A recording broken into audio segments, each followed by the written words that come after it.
మీ అందరికీ నా హృదయపూర్వకమైన వందనములు తెలియపరుస్తున్నానండి. అందరికీ వందనాలు.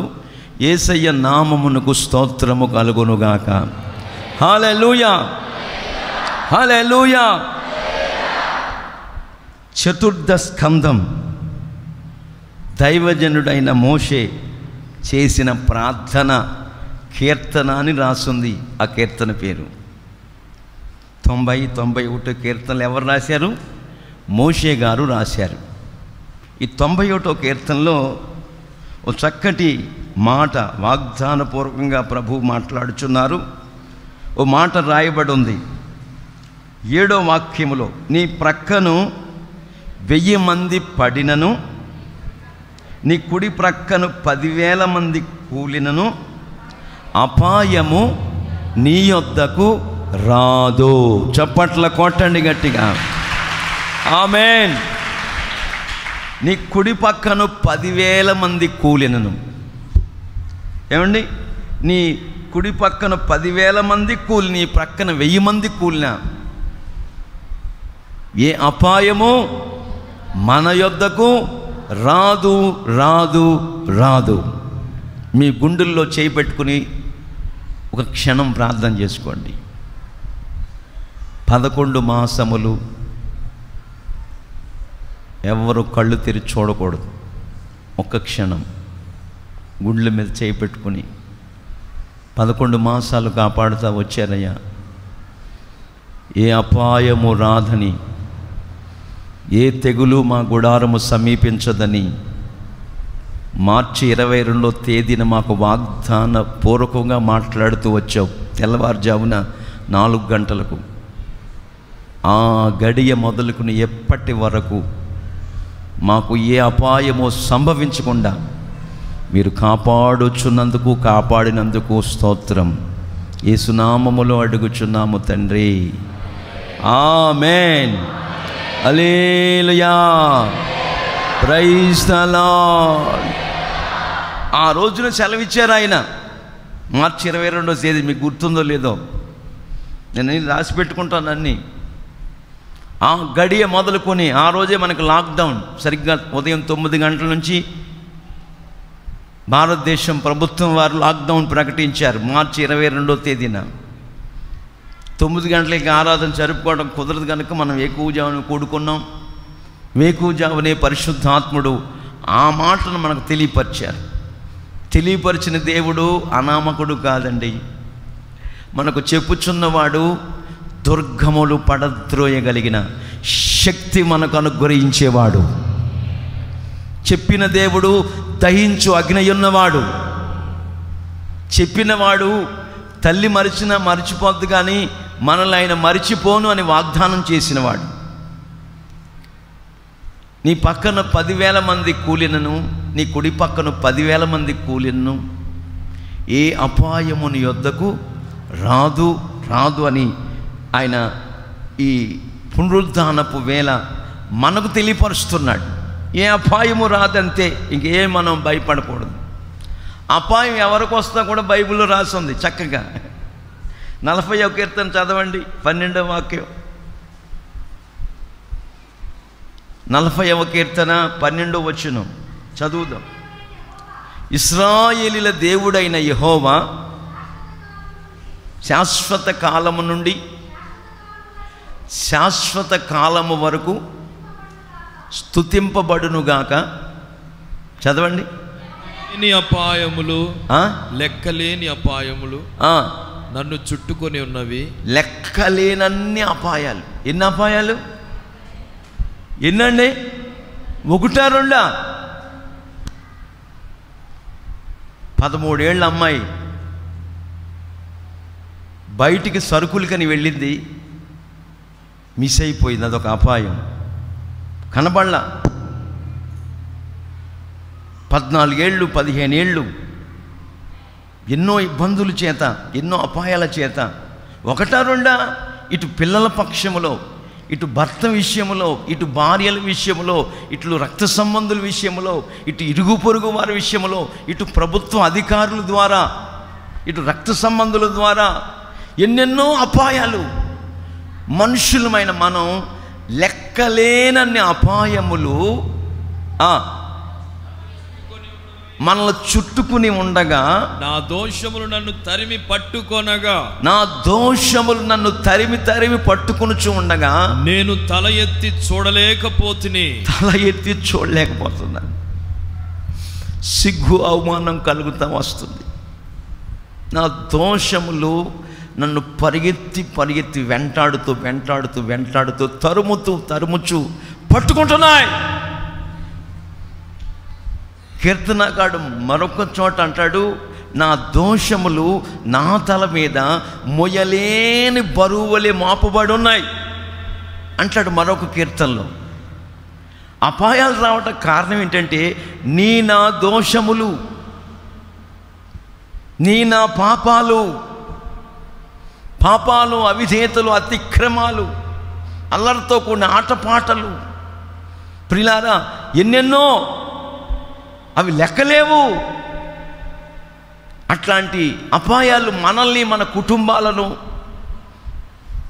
మనల్ని, మన ఇంటి వారిని చుట్టుకోవడానికి ప్రబలమైన కారణం ఏంటంటే దోషములు, పాపాలు, అతిక్రమాలు. ఇప్పుడు మనం ఏ దినాల్లో ఉన్నామంటే, తిమోతి పత్రిక 2వ పత్రిక 3 మొదటి నుంచి చదివితే చక్కగా రాయబడి చాలా విషయాలు ఉన్నాయి అక్కడ. ఇప్పుడు మనం వర్షాకాలంలో కాదు ఉంటా, అపాయకరమైన కాలంలో ఉన్నాం. తిమోతి పత్రిక 3వ అధ్యాయం మొదటి నుంచి చదవండి. 2వ పత్రిక. అంత్య దినములలో అపాయకరమైన కాలములు వచ్చినట్టు తెలుసు. అంత్య దినములలో అపాయకరమైన కాలములు వచ్చునని తెలుసుకొనుము నా సహోదరుడా, సహోదరి.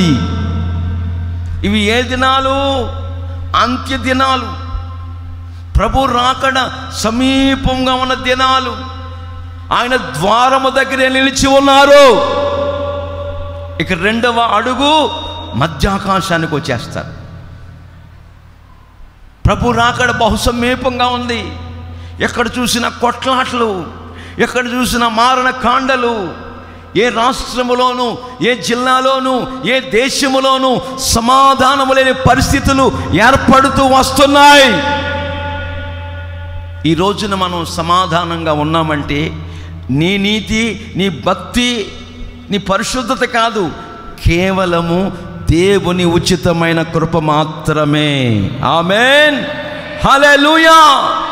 దైవ కృప ద్వారా మనం నెమ్మదిగా ఉన్నాం. దైవ కృప ద్వారా మనం ఆరోగ్యాన్ని పొందుకుంటున్నాం. ఇప్పుడు మనం ఏ దినాల్లో ఉన్నామంటే అంత్య దినములలో ఉన్నాం. ఈ అంత్య దినములలో ఎటువంటి దినాలు మనకు వాటిల్లుతాయని బైబిల్ హెచ్చరిస్తుందంటే, దైవజనుడైన పౌలు గారు తిమోతికి రాస్తున్నాడు, తన నిజమైన కుమారుడైన తిమోతి గారికి. ఏమని? ఇదిగో నా కుమారుడా, మై సన్ తిమోతి, అంత్య దినములలో అపాయకరమైన కాలములు వచ్చుచున్నవి కనుక మనుష్యులు ఎలా ఉంటారో నువ్వు గమనించాలి. మనుష్యులు ఎలా ఉంటారో, నీ కొలీగ్స్, నీ ఉద్యోగంలో ఉన్న టీచర్స్, నీ ఉద్యోగంలో ఉన్న నీ కొలీగ్స్, నీ సైడ్ ఉన్న ఉద్యోగస్తులు, నీ ప్రజలు, నీ ఇరుగు పొరుగు వారు, నీ రక్త సంబంధులు, నీ పక్కింటోళ్ళు, నీ ఎదిరింటోళ్ళు, నీ ప్రాంతవాసులు ఎలా ఉంటారు అని తేటగా పరిశుద్ధాత్ముడు ఈ తిమోతికి అపోస్తలుని పౌలుగా రాస్తున్నాడు.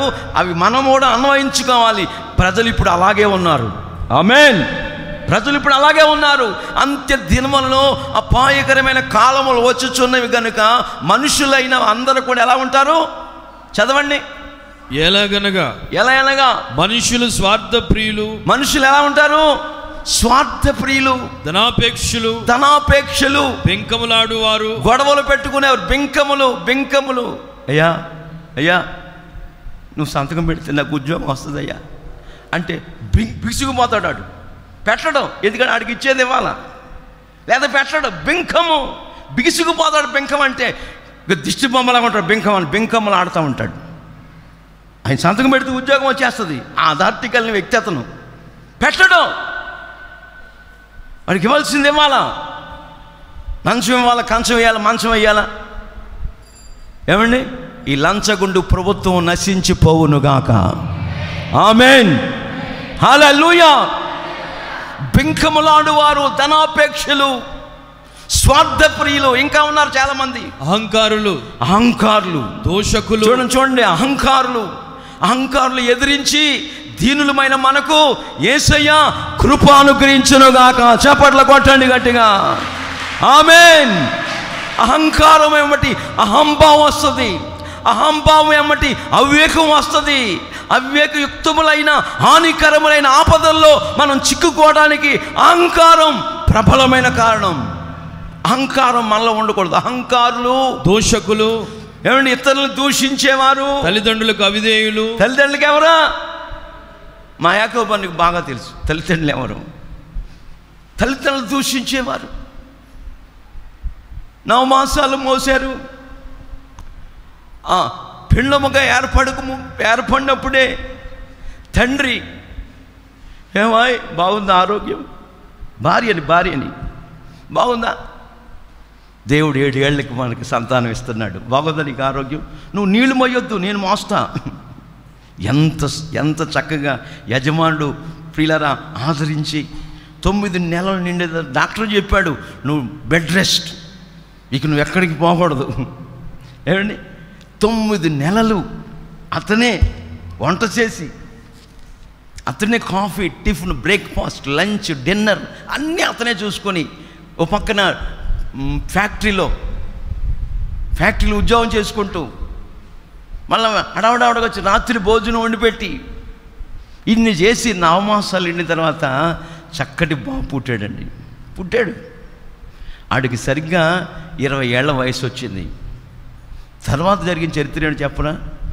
ఆ 20 ఏళ్ల వయసులో తల్లిని అంటాడాడు, తల్లిని, నాకు పెళ్లి చేస్తావా చేయవా, చేయకపోతే నేను దుడ్డుగారు తీసి కొట్టేస్తానని నా కళ్ళని దుడ్డుగారు తీసుకుని తల్లిని కొట్టేసాడండి. తల్లిదండ్రులని దూషించేవారు, తల్లిదండ్రులకు అవిధేయులు ఈ దినాల్లో కోకొల్లగా మనకు కనబడుతూ ఉంటారు. ఒక తండ్రి 1000-2000 ఇంచుమించుగా 1000 crores 1000 కోట్లు సంపాదించాడు. ఒక్కడే కొడుకు. ఈ క్లాత్ ఫ్యాక్టరీలు మర్చెంట్లో షేర్ తీసుకుని, అంతా కాదు కానీ ఒక 10 పైసలు భాగం వాటా తీసుకుని ఇంచుమించు ఎట్లా సంపాదించాడు మనకు తెలియదండి. 1000 కోట్లు సంపాదించాడు. 1000 crores. ఒక్కడే కొడుకు. భార్య చచ్చిపోయింది, పెళ్ళి అయ్యింది, 2 పిల్లలు. ఇక నేను రేపో మాపో చచ్చిపోయేటట్టు ఉన్నాను, నాకెందుకు ఈ డబ్బంతా, వాడికి ఇచ్చేస్తే వాడు నాకు అంత అన్నం పెడతాడు, చక్కగా నేను సుఖజీవనం చేయొచ్చు, సహజీవనం చేసుకోవచ్చు అని ఈ 1000 కోట్లు వాడికి రాసేసాడండి. రాసిన మర్నాడే వారం తిరగకుండా వృద్ధాశ్రమంలో పెట్టేశాడు ఇతన్ని. చూసారా ఎంత దారుణమో. వయోవృద్ధులు ఉంటారే, ముసలోళ్ళు, అక్కడ పెట్టేశాడు. వాళ్ళకి ఏదో 10,000 ఇచ్చి ఉంటాడు, ఇంకా జీవితాంతం పోషించమని. ఇట్లాంటి ప్రబుద్ధులు, భక్తులు లేకపోలేదు, ఉన్నారు. తల్లిదండ్రులకు అవిధేయులు, దూషకులు, హానికరు, ఇంకా ఉన్నారు అక్కడ. కృతజ్ఞత లేనివారు. ఎవరనే? కృతజ్ఞత లేనివారు. బైబుల్ ఏమి రాయబడదు చెప్పనా? కృతజ్ఞత లేని హృదయాలు అంధకారమయమైపోతాయి. అట్లాంటి దుర్బలమైన పరిస్థితులకు మనం పొరపాటున తలమునకలు అవ్వకూడదు. బ్రతుకు కాలమంతా ప్రభు వచ్చే వరకు, మనం వెళ్ళేటంత వరకు కూడా మనం దేవుని సన్నిధిలో కృతజ్ఞులమై ఉండాలి. హల్లెలూయా, హల్లెలూయా. చేతులెత్తి హల్లెలూయా చెప్పండి. హల్లెలూయా, గట్టిగా చెప్పండి. హల్లెలూయా. అంచె దినాల్లో అపాయకరమైన కాలాల్లో ఉన్నాం. ఈ అపాయకరమైన కాలాలు మనకెప్పుడు వాటిల్తాయంటే, మనుషులు స్వార్థప్రియులు, పింకములాడువారు, ధనాపేక్షలు, ఇంకా చాలా ఉన్నాయి అక్కడ. అనురాగరహితులు. ఏ రహితులు? అనురాగం చూపరు, ఆప్యాయత చూపరు, ప్రేమ ఉండదు. ఏమండి, తల్లిదండ్రులకు అవిధేయులు, దూషకులు, హింసకులు, ఇంకా ఏంటి? అపవిత్రులు, అనురాగరహితులు, అతిద్వేషులు, అపవాదకులు, అజితేంద్రియులు, క్రూరులు, సజ్జన ద్వేషులు, ద్రోహులు, మూర్ఖులు, గర్వాంధులు, గర్వాంధులు, దేవుని కంటే సుఖానుభవమును ఎక్కువగా ప్రేమించువారు, ఎక్కువగా ఇట్టి వారికి పైకి భక్తి గలవారే ఉండి దాని శక్తిని ఆశ్రయించిన వారు ఇట్టి వారికి ఇదిగో నా కుమారుడా తిమోతి, విముఖుడవై ఉండు. నా ప్రియ జనాంగమా, ఈ పునరుద్ధానపు ఆరాధనకు వచ్చిన నా ప్రియ సహోదరులారా, ఇట్టి గుంపులు వారికి మనం విముఖులమై ఉండాలి. చప్పట్ల కొట్టండి గట్టిగా, ఆమేన్. వేరై ఉండాలి, సెపరేషన్. మూర్ఖులకు, ఈ తరము వారికి వేరై ఉండాలి. పెంతెకోస్తు పండుగ దినాన్న 120 మంది మేడగదిలో యెరూషలేములో ప్రార్థన చేస్తూ ఎడతెగకుండా స్తోత్రాలు చెప్తున్నప్పుడు 10 రోజుల తర్వాత దేవాతి దేవుడు వాళ్ళని పరిశుద్ధాత్మ కొమ్మరింపు కలిగింది. వాళ్ళు అన్య భాషలు, వాళ్ళకు తెలియని భాషలు మాట్లాడుతూ ఉన్నారు. ఏంటి వీళ్ళు ద్రాక్షరసం తీసుకున్నారా, మత్తులయ్యారా, ఏంటి మన భాష మాట్లాడుతున్నారు అని అంటుంటే అప్పుడు పేతురు గారు లేచి అంటాడు, మీరు అనుకుంటున్నట్టుగా వీళ్ళ మత్తులు కాదు, యోవేలు ప్రవక్త ద్వారా ప్రవచించిన ప్రవచన యొక్క నెరవేర్పు, వీళ్ళు పరిశుద్ధాత్మను పొందారు. హల్లెలూయా. వీళ్ళ దర్శనాలు చూడబోతున్నారు, వీళ్ళ కలలు కనబోతున్నారు అని ప్రవచనకు నెరవేర్పు చెప్పి ప్రభు అయిన యేసు క్రీస్తుని నరవతారికి లోకానికి వచ్చారు. ఆయన ఇక్కడ 33.5 సంవత్సరాలు జీవించారు. ఆయన మీరు రాను వారికి అప్పగించి సిలువేసేశారు.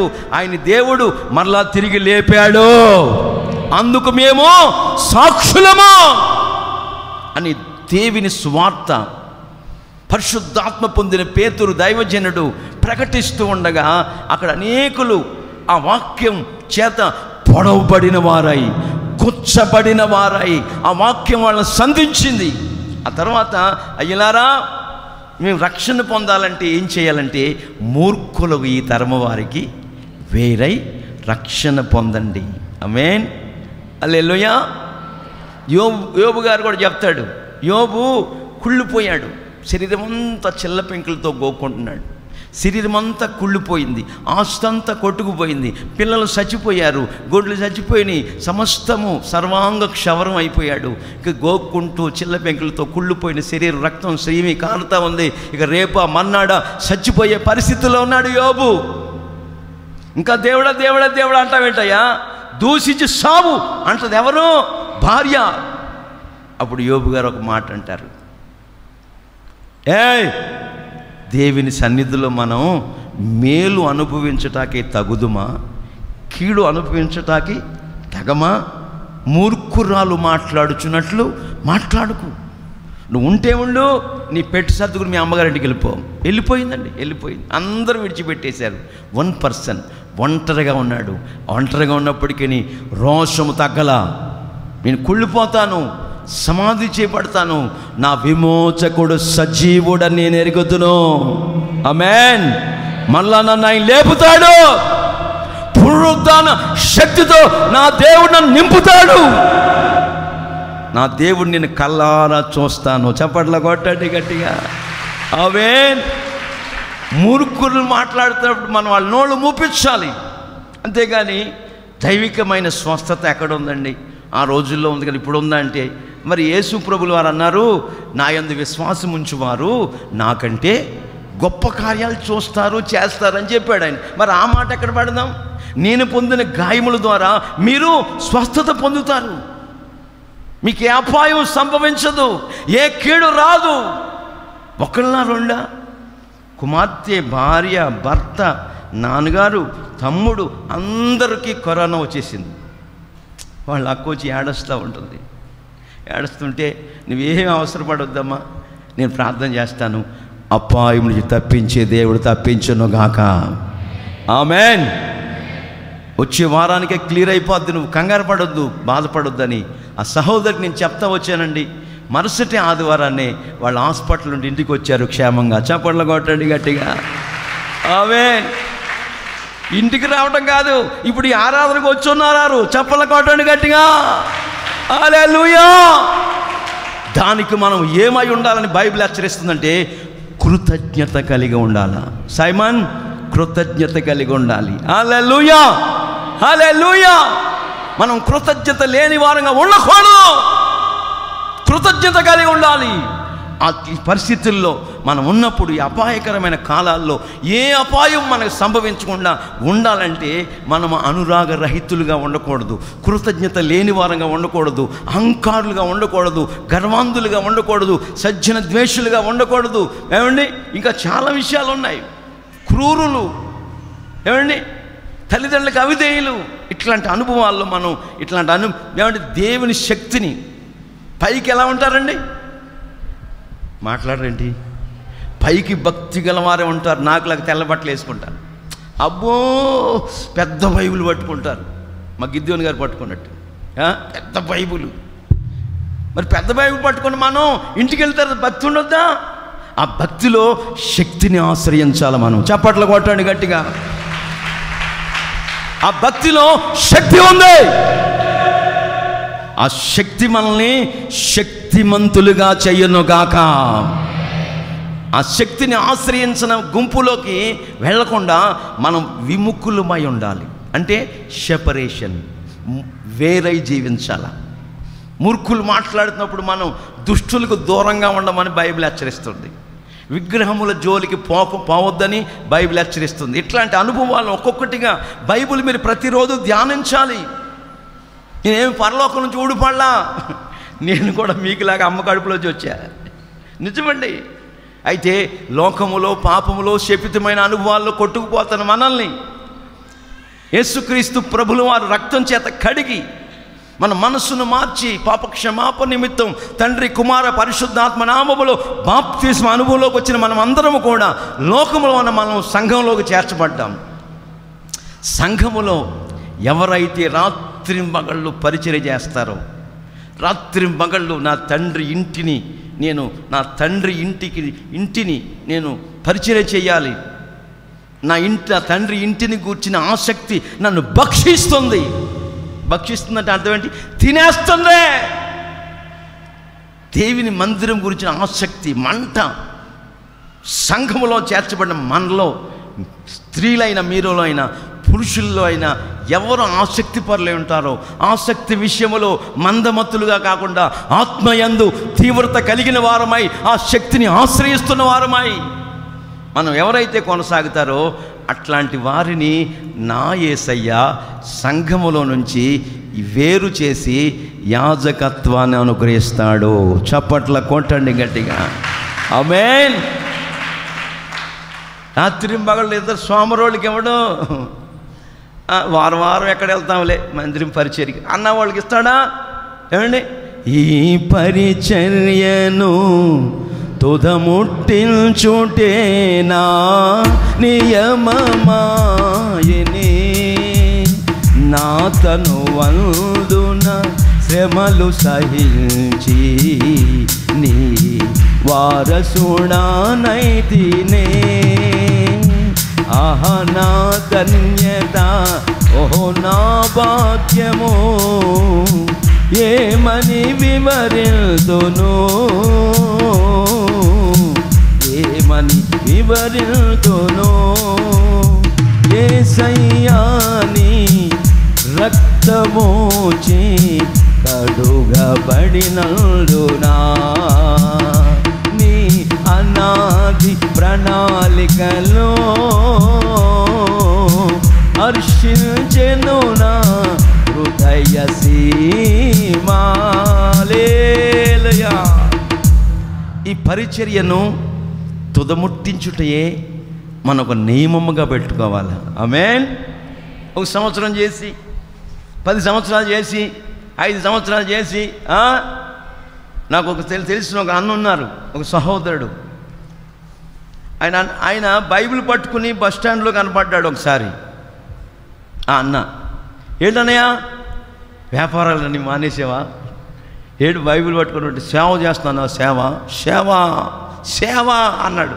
మంచిది, సేవ కంటే ఘనమైంది ఏమీ లేదు.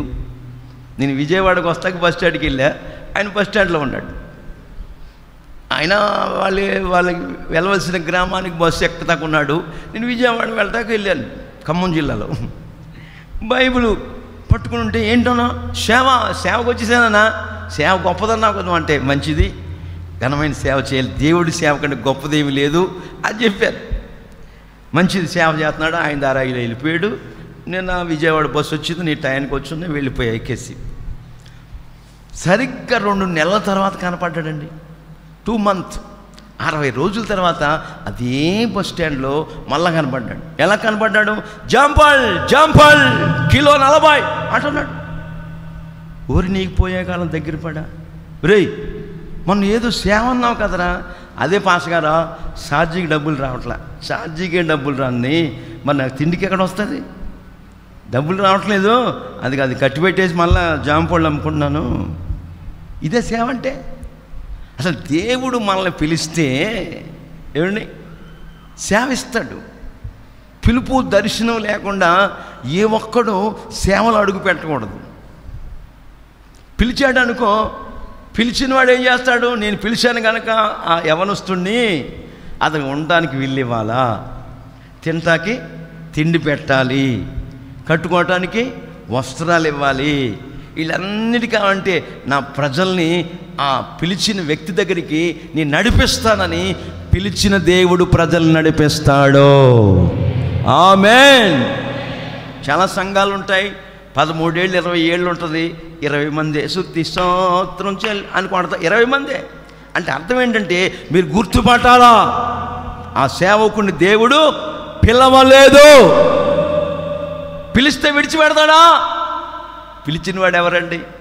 ఏమండి? సముద్రాన్ని పాయలు చేసినవాడు. పిలిచినవాడు ఎవరు?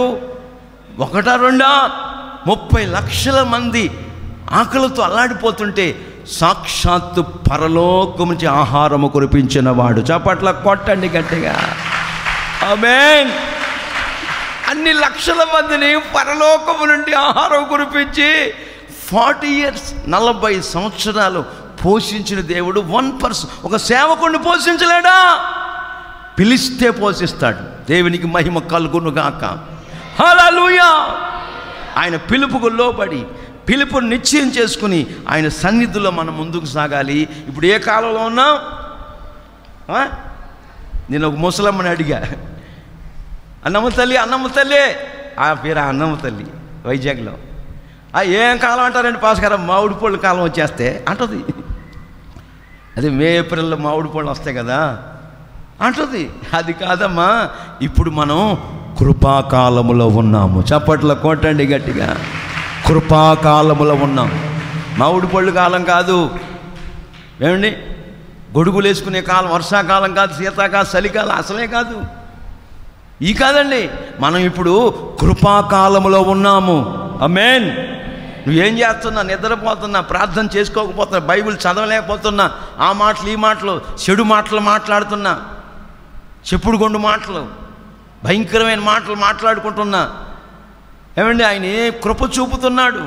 అలాగని దీర్ఘశాంతం కలిగి ఉన్నాడు అనుకోవద్దు. డొక్క చీల్చేస్తాడు. మన దవడ పళ్ళు విరగొట్టువాడు ఆయనే, తప్పించేవాడు ఎవడు కూడా ఉండడు. ఆయన ఎలా కొడతాడండి? చిన్నపిల్లడికి ఉదయం లేపుతాడు. అలా నాన్న అరటిపళ్ళు తెచ్చాడు, అరటిపళ్ళు రేయ్ అరటిపండు ఒకటి తీసుకో అంటాడు. చిన్నపిల్లోడిని 3 ఏళ్ల కుర్రోడిని అరటిపండు తీసుకుంటాడు. శుభ్రంగా తిను, తొక్క పట్టుకెళ్ళి సిమెంట్ రోడ్డు మీద అగో నా మాట ఎన్నోడు వస్తున్నాడు, ఆడు కాలు వేస్తాడు, ఎర్రని జారిపోతే ఏమి కిరిగిపోద్ది. ఐడియా హాస్పిటల్ పెట్టేస్తారు, ఇసుక పాత్ర ఒకటి కట్టేస్తారు.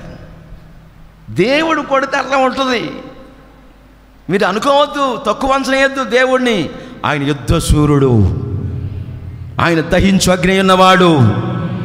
ఆయన సన్నిధిలో మన జీవితాల్లో ఏ అపాయము సంభవించకుండా మనము దివారాత్రులైన సన్నిధిలో ఏ కీడు మనకు వాటిల్లకుండా ముందుకు సాగాలని ఉద్దేశించిన వారమైతే అపాయకరమైన కాలాల్లో ఉన్న మనం వినయ భయభక్తులు కలిగి దేవుని శక్తిని ఆశ్రయిస్తున్న వారమై, ఆశ్రయించిన వారికి విముఖులమై, వేరై, మూర్ఖులకు ఈ తరమ వారికి వేరై జీవించాలని లేఖన భాగాలు చెప్పకనే చెప్పుచున్న నగ్న సత్యాలు. దేవునికి మహిమ కలుగునుగాక.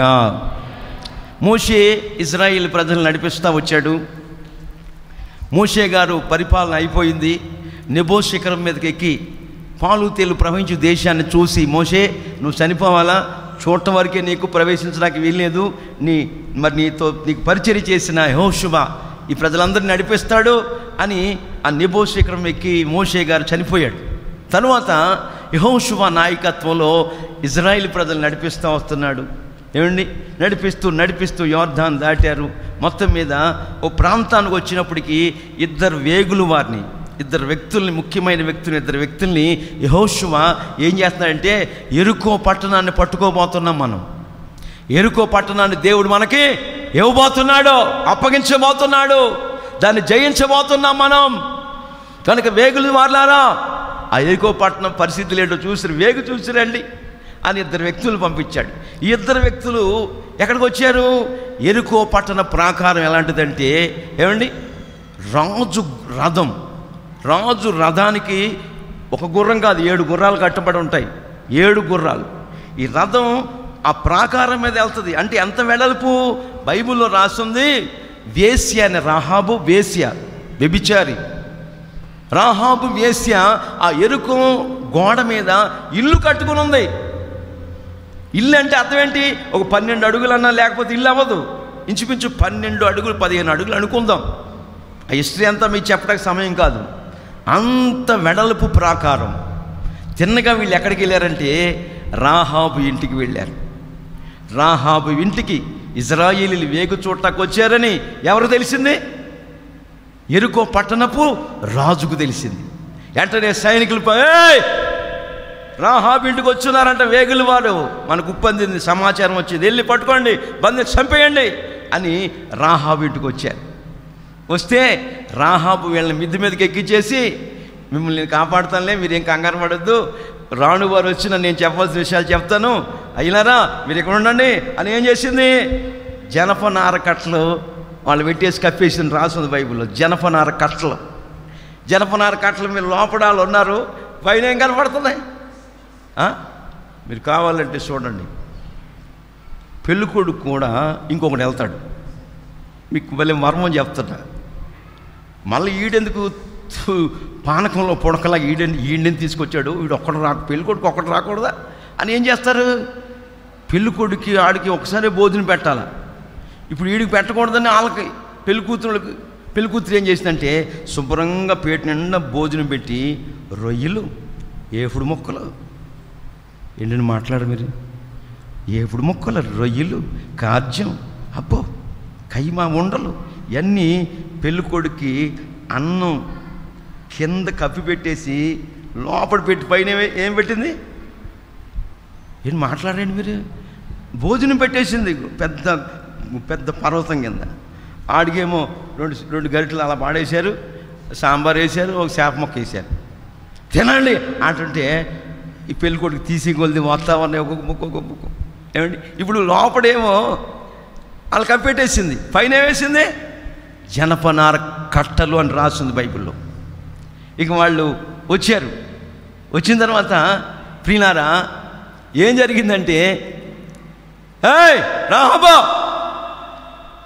నీ ఇంటికి ఇశ్రాయేలు వేగు చుట్టకు వచ్చారంట కదా, వాళ్ళు ఎక్కడ తీసుకు బయట తీసుకు ఆమంట తెలివిగా, అయిలారా రాను వాళ్ళారా, వచ్చిన మాట నిజమే, వచ్చారు, వాళ్ళు వెంటనే వెళ్ళిపోయారు. మీరు త్వరగా పరిగెత్తుకుని వెళ్తే వాళ్ళు మీకు దొరుకుతారు, త్వరగా వెళ్ళండి, యెరికో పట్టణం గేటు తిన్నగా వెళ్ళిపోయారు వాళ్ళు అని అంటే, అవునా వెళ్ళిపోతాం పట్టుకుంటాం, వాళ్ళు అంతు చూస్తామని వెళ్ళిపోయారండి. తర్వాత మిద్ది మీదకి వచ్చి వాళ్ళు వెళ్ళిపోయారు, మీకు ఏం అపాయం రాదు, అయ్యలారా ఇజ్రాయిల్లారా వేగు చుట్టాకు వచ్చిన వాళ్ళారా రండి అని జనపన కారణాట్లు తీసి బయటికి తీసుకొచ్చి, అమ్మో మీ మాటలు వింటుంటే యెరికో పట్టణంలో ఉన్న వాళ్ళందరికీ గుండెలు కరిగిపోతున్నాయి, వాళ్ళు మతి చెడిపోతుంది, వాళ్ళ గుండెల్లో గాబరా పుట్టేస్తుంది, గుబగుబలాడిపోతుంది, వాళ్ళ గుండెలు చెదిరిపోతున్నాయి. మీ దేవుడు ఎర్ర సముద్రాన్ని పాయలు చేసాడంటగా, మన్నాను కురిపించాడంటగా, పూరేళ్ళకు వాకిట్లోనే కుమరించి పళ్ళల్లో ఇరుక్కుపోయేటంత మాంసం ఇచ్చాడంటే, అన్ని అద్భుతాలు చేసిన దేవుడు మమ్మల్ని కూడా పట్టుకోవడని తేడా ఉంది, మమ్మల్ని కూడా నాశనం చేస్తాడు. అయ్యలారా మీరు వేగు చూడటానికి వచ్చారు, మిమ్మల్ని దాచిపెట్టాను, యెరికో పట్టణాన్ని పట్టుకోబోతున్నారు, నాకు ఏ అపాయము కలగకుండా, చప్పట్ల కొట్టండి గట్టిగా, అవే నాకు ఏ అపాయము కలగకుండా మీరు నా కుటుంబాన్ని కాస్త దయచూపండి అయ్యా అని రాహాబు వేశ్య, ఏమండి ఇజ్రాయిల్ వేగు చోటకు వచ్చిన వాళ్ళతో అంటుంటే, రాహాబు నువ్వు మా ప్రాణాలని కాపాడావు గనుక, శత్రువులకి అప్పగించకుండా మమ్మల్ని దాచిపెట్టావు గనుక నీకు ఏ అపాయము రాదు. ఆమేన్. ఇదిగో మేము వెళ్ళబోతున్నా, ఈ కిటికీ గుండా దింపేసింది వాళ్ళిద్దరిని. ఆ కిటికీకి ఎర్రటి తొగర దారం ఒకటి, ఎర్రటి దారం ఒకటి కట్టు. ఆ తదుపరి మేము వెళ్ళిపోతాం, మళ్ళీ ఎరుకో పట్టణాన్ని ముట్టడి వేయబోతున్నాం, ఎరుకో పట్టణాన్ని కోల్చబోతున్నాడు నా దేవుడు. కనుక నీ ఇంటిలో ఈ కిటికీకి ఎర్రటి దారం ఒకటి కట్టి, నీ ఇంటిలో నీ తల్లిదండ్రుల్ని, అన్నదమ్ముల్ని, నీ బంధువుల్ని, తోబుట్టుల్ని ఎంతమంది ఉన్నారో నీ ఇంట్లో పెట్టుకో. నీ ఇంటిలో ఉన్న వారికి అపాయము రాదో. చప్పట్ల కొట్టండి గట్టిగా. హల్లెలూయా. నేనంటాను, నిరీక్షణ, ఉత్సాహము, ధైర్యమును తుదమట్టుకు చేతపట్టిన ఎడల మనమే ఆయన ఇల్లు అని రాసింది ఎబ్రీ పత్రికలో. ఇప్పుడు మనమంతా ఆయన ఇల్లు, ఇది మన ఇల్లు. హల్లెలూయా. దేవుని మందిరం ఏమిటి? మన ఇల్లు, మనకు విశ్రాంతి కలుగు చేసే ఇల్లు ఇది. ఈ ఇంట్లో ఉన్నవారికి నేను 100% చెప్తున్నాను, ఏ అపాయమో రాదు. చప్పట్ల కొట్టండి గట్టిగా. ఈ సంఘమనే వాడలో ఉన్నవారికి, సంఘమనే ప్రార్థన మందిరములో ఉన్నవారికి ఏ అపాయము సంభవించకూడదుగాక. ఏ తెగులు మన ఇంటిని ఆవరించదు. కారణం ఏంటంటే ఈ ఇంట్లో ఉన్న వాళ్ళందరూ యేసు రక్తము చేత కడగబడ్డారు. దేవునికి మహిమ కలుగునుగాక. యేసు రక్తం చేత కడగబడ్డాం. ఇశ్రాయేలు వేగులు వారు అంటారు, ఈ ఇంటి కిటికీకి ఎర్రటి తొగర దారం కట్టమంటారు. ఆ ఎర్రటి దారమే యేసు రక్తానికి గుర్తు. ఆమేన్. యేసు రక్తం ఎవరైతే కడగబడ్డారో వాళ్ళకి ఏ అపాయము సంభవించకుండా, ఏ కీడు సంభవించకుండా దేవాతి దేవుడు ప్రియులారా వారిని, వారి కుటుంబాల్ని, వాళ్ళ వ్యావదాస్తిని కాపాడుతాడనే సంగతులు ఈరోజు వరకు వాస్తవాలుగా మనకు కనబడుతున్నాయి. అట్లా మనం యేసు రక్తం చేత కడగబడి మారు మనసు పొంది పాప క్షమాపణ నిమిత్తం 15 సంవత్సరాల వయసు నిండిన ప్రతి ఒక్కరూ బాప్తిస్మము పొందాలి. ఆమేన్. అట్లాంటి వారికి అపాయము సంభవించదు. నీ పక్కన 1000 మంది కూలినను, నీ కుడి పక్కన 10,000 మంది కూలినను అపాయము నీ యొద్దకు రాదు. ఆమేన్. కారణం ఏంటంటే ఎరుకో పట్టణంలో అన్ని 1000 మంది ప్రజలు కూలిపోయిన, ప్రాకారాలు కూడా కోకటాలలోకి పెళ్ళగించబడి పడిపోయిన రాహాబు ఇంటి వారు రక్షించబడ్డారు. దేవునికి మహిమ కలుగునుగాక. కారణం ఏంటి?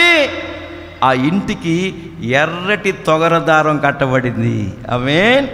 ఆ ఇంట్లో వారు రక్తం చేత కడగబడిన వారికి సాదృశ్యంగా ఉన్నారు కనుక ఏ అపాయము ఆ ఇంట్లో వారికి సంభవించలేదని ఈ లేఖన భాగాల్లో మనం తేటగా చదువుకుంటున్నాం. మరొక అనుభవం ఏంటంటే, దావీదు గొర్రెలు కాచుకుంటున్నాడు. దావీదు గొర్రెలు కాచుకుంటున్నాడండి. ఆ గొర్రెలు మేపుకుంటున్నప్పుడు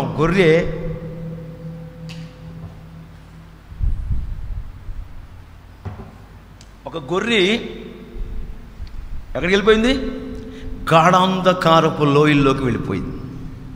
అరే, నా గొర్రె పిల్ల గాఢాంధకార లోయలోకి వెళ్ళిపోయింది, అయ్యో అని చెప్పేసి ఈయన వెళ్ళిపోయాడు.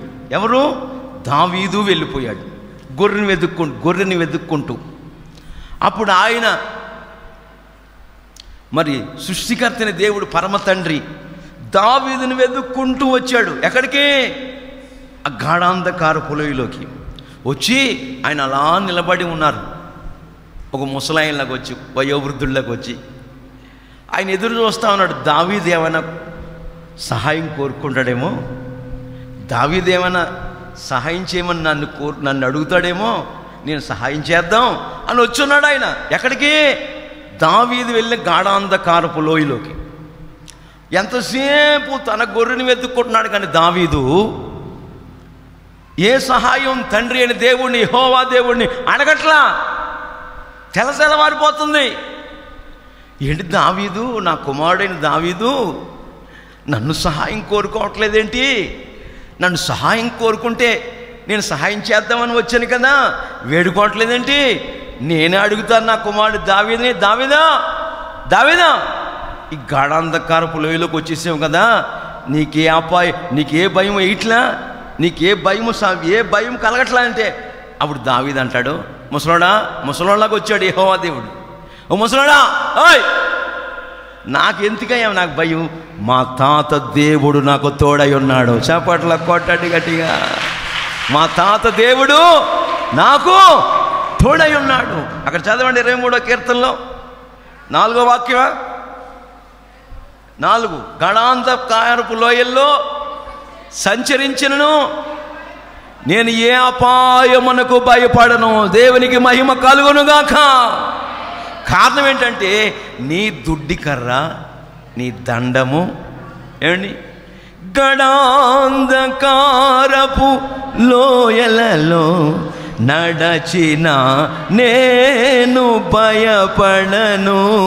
నీ దుడ్డు కర్రయు నీ దండమును నా తోడయుండి నడిపించును. నీ దుడ్డు కర్రయు నీ దండమును నా తోడయుండి నడిపించును. యెహోవాయే నా కాపరిగా నాకేమీ కొదువగును. పచ్చిక గల చోట్లలో నన్నాయన పరుండజేయును. శాంతికరమైన జలములలో నన్నాయనయే నడిపించును. నా శత్రువుల ఎదుట నీవు నా భోజనము సిద్ధపరచితివి. నా తలను నీతో అంటి ఉల్టివి. నా గిన్నె నిండి పొర్లుచున్నది. హల్లెలూయా. అసలు యేసయ్యను వెంబడిస్తున్న బిడ్డల గిన్నెలు నిండి పొర్లునుగాక. ఏ దరిద్రత నీ ఇంట వంట ఆవరించదు. ఎప్పుడో తెలుసా? ఇదిగో ఈ పరిశుద్ధ గ్రంథం పైకెత్తండి, అందరూ బైబిల్ పైకెత్తండి. అంత లేటా?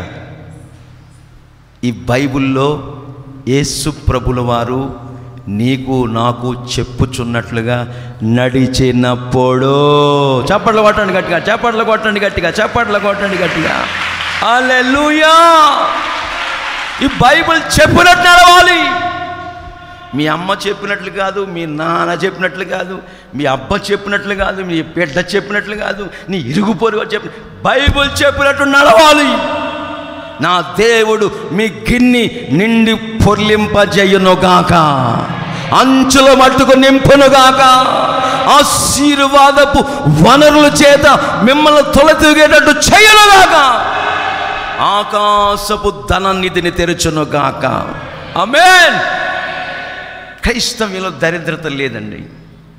క్రైస్తవుడు అనాగరికుడు కాదు. దరిద్రత అనుభవిస్తున్నామంటే నా ప్రియ సహోదరి సహోదరులారా, సంథింగ్ రాంగ్. నువ్వు ఈ బైబిల్ చెప్తున్నట్టు నడవట్లా. నడిస్తే నీ గిన్నె నిండి పొర్లుతుంది, డోకా లేదు, ఏ సందేహము లేదు. 100% నా యేసు మిమ్మల్ని మీ కుటుంబాలని ఆయన ప్రేమించు వారిని ఆస్తికి కర్తలు చేయనుగాక. ఏ అపాయము మీకు సంభవింపకుండును గాక. ఏ తెగులు మీ గుడారము సమీపించకుండును గాక. గాఢాంధకారపు లోయలో సంచరించిన ఏ అపాయము మన యొద్దకు రాదు. కారణం ఏంటంటే దేవుని దుడ్డి కర్ర దండము మనందరికీ తోడయుండునుగాక. ఆమేన్. తోడై ఉంటే ఎందుకంటే దిగులు? నేనేమన్నా కట్టుకాలు చెప్తున్నానా, కళ్ళమోటలు చెప్తున్నానా? అది వేసవకాలం. వేసవకాలం అండి. రోడ్డు మీద రోహిణి కార్తీ నడిచి వెళ్తున్న సమయంలో నా స్లిప్పర్స్ కూడా అరిగిపోయి అందరం పడిపోయి కింద కాలిపోతుంది. నిజం చెప్తున్నాను మీకు. స్లిప్పర్స్ అరిగిపోయి వెనకాల పాదం రంధ్రం పడిపోయి కింద కాలుతున్న సమయంలో గొంతు ఎండిపోతుంది. సోడా తాగదామంటే ఆ రోజుల్లో ₹10 సోడా. నిజం చెప్తున్నాను మీకు, ₹10. అప్పటికే నేను ప్రభువుని నమ్ముకున్నాను, విశ్వాసయాత్రలో సాగుతున్నా. జేబులో చేయబడితే ₹10 కూడా లేదండి. నిజం చెప్తున్నాను మీకు. ఆ పక్కనే పంట కాలువ ఉంటే పంట కాలువ, కాలువలో మెట్లు ఉన్నాయి. మెట్లు తెల్లవారుజాము స్నానాలు చేసుకుంటారు కదా, మెట్ల మీద దిగి ఆ మెట్ల మీదకి వెళ్ళి పంటకాల్లో నీళ్లు తాగి కడుపు నిండా నీళ్లు తాగి నా దప్పికి తీర్చుకున్నాను. అట్లాంటి స్థితిలో ఉన్న నన్ను ఈ రోజున ఏ స్థితిలో పెట్టాడు? కారణం ఏంటో తెలుసా? ఆయన నా గిన్నె నిండి పొర్లేటట్టు చేశాడు. ఆమేన్. గట్టిగా కొట్టండి, కొట్టేదేదో గట్టిగా కొట్టండి, గట్టిగా గట్టిగా గట్టిగా. ఆమేన్. పొర్లతుంది అంతే. దీనికి ప్రబలమైన కారణం తెలుసా? వేకువజామునే ప్రార్థన చేసుకోవాలి. రెండవదిగా వారానికి ఒకరోజు ఉపవాసం ఉండాలి. మూడవదిగా ప్రతి వేకువజామునే ప్రార్థన చేసుకున్న ముగించిన వెంటనే విత్ ఇన్ సెకండ్స్లో, నిమిషం కూడా కాదు, బైబిల్ తెరవాలి, బైబిల్ ధ్యానించాలి. అప్పుడు యేసయ్య నీతో ఆ దినం మాట్లాడతాడు. మాట్లాడిన విధంగా నువ్వు సాగాలి. మళ్ళా లాటరీలాగా తీయకూడదు. ఆది కాండము నుండి ప్రకటన గ్రంథం వరకు వాక్యం చదవాలి. పరిశుద్ధాత్ముడు మనకు అపాయం రాకుండా, ఏ కీడు మనకు సంభవించకుండా, ఏ దుష్ట శక్తులు మనల్ని ఆవరించకుండా మనల్ని నడిపేస్తూ మన దరిద్రతలో నుంచి, మన ఈన స్థితిలో నుంచి, ప్రియులారా దీన స్థితిలో నుంచి మనల్ని సంపన్న స్థితిలోనికి హెచ్చించాలని ఉద్దేశించిన వారైతే బైబిల్ ఏం చెప్తుందో ఆ దిశగా మనం ప్రయాణం చేయాలి. మనకు ₹1 ఇచ్చాడనుకో, 10 పైసలు మంద కాదు, నీ తాత కాదు, నీ అబ్బది కాదు, చెప్తున్నా ఖచ్చితంగా. ₹1 ఇస్తే 10 పైసలు దేవుడిదని బైబిల్లో రాసుంది. బైబిల్ రాసుంది. బైబిల్ రాసుందే చేయాలి. నువ్వు జ్ఞానం కలిగిన వాడివి, జ్ఞానం కలిగిన దానివి, చదువు సంస్కారం దానివి, ఏది నీ త్యాగం. బైబిల్ రాసుంది చేయొద్దా? నీ పిల్లలు ఉన్నత స్థితిలో ఉండాలంటే, మన పిల్లల్ని ఉన్నత ఉద్యోగాల్లో, ఉన్నత స్థానాల్లో నిలబెట్టాలంటే, ఇదిగో పరిశుద్ధ గ్రంథంలో రాయబడినట్టుగా నువ్వు ఆజ్ఞల మార్గాన పరిగెత్తాలి. చప్పట్ల కొట్టండి గట్టిగా. హల్లెలూయా. నీ వ్యాపారములో దేవుడికి ఇవ్వాలి. నీ వ్యవసాయములో దేవుడికి ఇచ్చినప్పుడు బైబిల్ చెప్తుంది, పంటను తినే, నా మాట కాదు ప్రియులారా, బైబిల్లో ఉన్నదే చెప్తున్నా. నీ వ్యాపారంలో దేవుడికి ఇచ్చినప్పుడు ప్రియులారా, పంటను తినే చీడ పురుగులను, పసర పురుగుల్ని ఆయన గద్దించునుగాక. నీ వ్యవసాయంలోంచి తొలగిస్తాడు ఆయన. నువ్వు ఉద్యోగం చేస్తుంటే నీ ఉద్యోగంలో వచ్చే ఆదాయంలో దేవుడికి ఇచ్చి శోధించు. నీకే తెగులు నీ గుడారం సమీపించు. ఏ అపాయము మన యొద్దకు రాకుండా, పగలు ఎండ దెబ్బ అయినను, రాత్రి ఎనిమిది దెబ్బ అయినను తగలకుండా, ఏమండి మనకి ఆరోగ్యాన్ని, నెమ్మదిని, క్షేమాన్ని కలుగజేసే దేవుడు. ఏమంటే గడాంధకారపు లోయలోకి వెళ్ళిపోయిన ఏ అపాయము మనకు సంభవించదని దావీదు చరిత్రలో ఈ చక్కటి మాటను పరిశుద్ధాత్ముడు మనకు తేటగా తెలియపరుస్తున్నాడు. హల్లెలూయా. మరొక మాట కూడా మనం చదివితే బైబిల్లో చదవండి. సామెతల గ్రంథం 19వ అధ్యాయం 23వ వాక్యం చదువుదాం. 19:23 సామెతలు. దేవుని యందు, యేసుక్రీస్తునందు, యెహోవా యందు భయభక్తులు కలిగి ఉండుట జీవ సాధనము, అది కలిగిన వారు అపాయమేమీ లేకుండా బతుకుతాడు. దేవుని యందు భయభక్తులు కలిగిన వాడికి ఆయన జీవ సాధనముగా ఉంటాడు.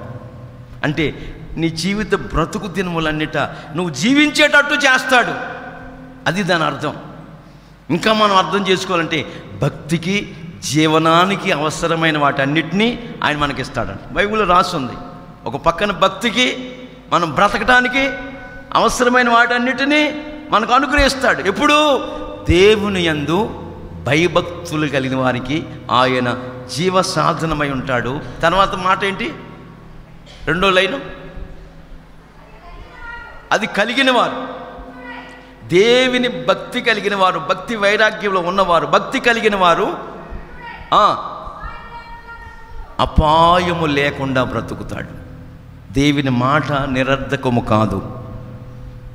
భూమి, ఆకాశము, నీరు, గాలి, వాయువు, అగ్ని, ఈ పంచభూతములు మిక్కటమైన వేండ్రముతో లయమైపోతాయి. ఇదిగో నా బిడ్డలారా, నా మాటలు గతించవు.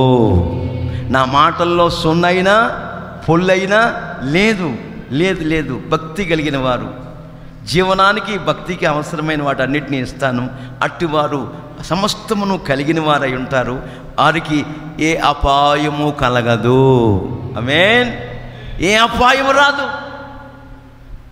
27 సంవత్సరాలుగా ఏ అపాయము రాకుండా, ఏమండి, ఎన్ని లక్షల కిలోమీటర్లు తిరుగుంటాను నేను, ఏమండి, ఏ అపాయం రాకుండా ఈ మాట మీకు ధైర్యముగా చెప్పే ఆ ధైర్యాన్ని దేవుడు నాకు ఇచ్చున్నాడు. చప్పట్ల కొట్టండి గట్టిగా. ఆమేన్. హల్లెలూయా. నా దగ్గరికి ఒక తమ్ముడు వస్తూ ఉండేవాడు రాయలసీమలో. ఆ తమ్ముడి పేరు ప్రభుదాస్. నల్ల ప్యాంట్ వేసేవాడు, పింక్ కలర్ షర్ట్ వేసేవాడు, టక్కు చేసేవాడు, బెల్ట్ పెట్టేవాడు, బూట్ వేసేవాడు.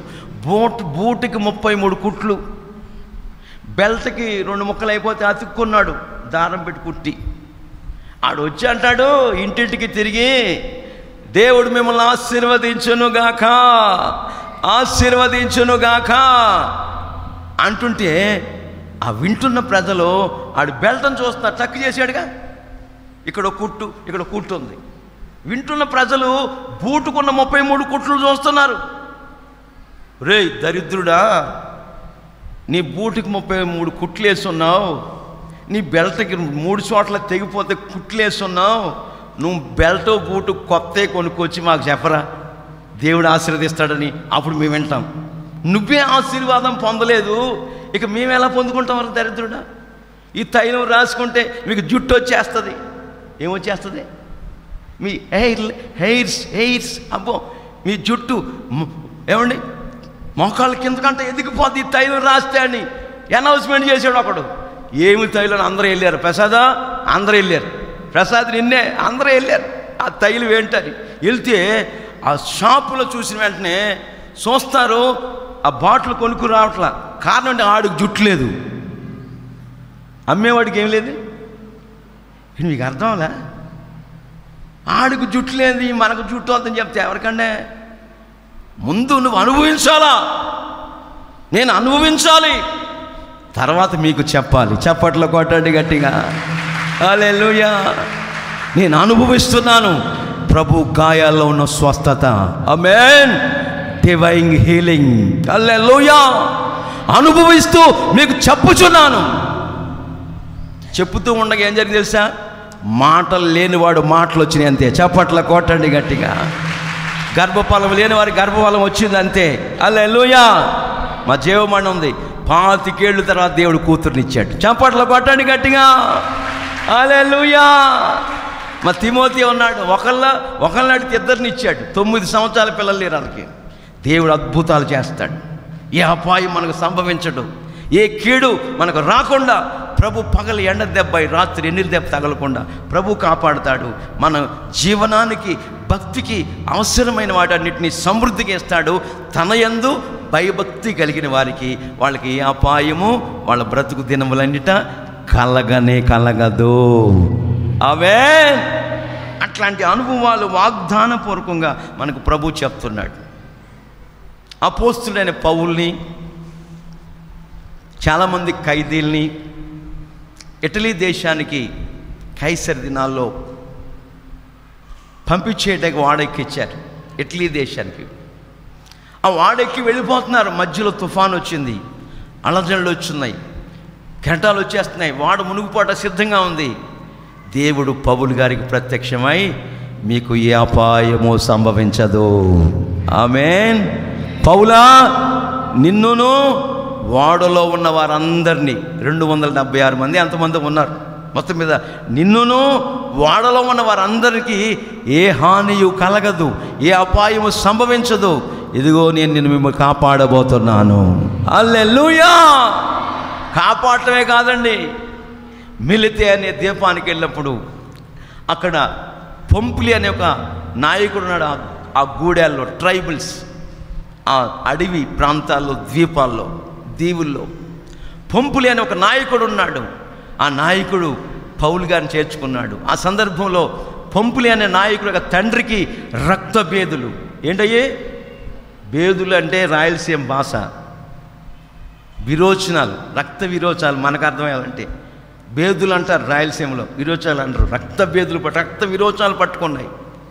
ఇప్పుడు వెంటనే పౌలు గారు చూసి ఏం చేశాడు, యేసు నామములో రక్త భేదులు పెడితే చీకటి పౌలు ద్వారా అపోస్తలుల కార్యం 19వ అధ్యాయం చూస్తే మీరు చదవద్దు, వినండి.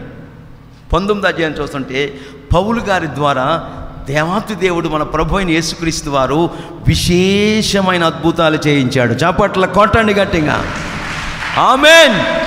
విశేషమైన అద్భుతాలు చేయించాడు. యేసు నామాన్ని ఉచ్చరించిన వెంటనే రక్తభేదులు, రక్తధార కట్టబడింది, రక్తభేదులు తగ్గిపోయినాయి.